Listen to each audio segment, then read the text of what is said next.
jira oo hooya inaan waligay arkin madaxweyne Soomaaliya ee wadankayga sharafta leh Soomaaliyeed oo ah madaxweyne waxaan maanta aad iyo aad ugu faraxsanahay inaan si live u arkay madaxweyneyga waxaan leeyahay Maxamed Cabdullaahi Farmaajo ku soo dhawow gaalkacyo Galmudug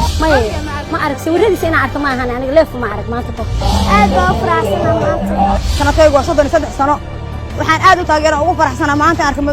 madaxweyne Farmaajo kaasoo waliga aan arag inta aniga aan dhashay wax madaxa ma arag macna kana horeysa kana dambaysa maanta waa arka laakiin hadda waa cil qabaa ina marka la arag ha Farmaajo ala yaro codsi weyn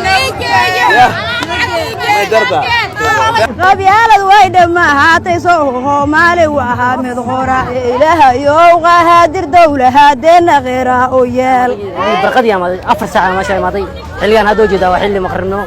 marka intaas in waxa u dul qaadanay waxa sugayay madaxweynaha Jamhuuriyadda Federaalka Soomaaliya Maxamed Cabdullaahi Farmaajo inuu meesha yimaado cadaad u yimaado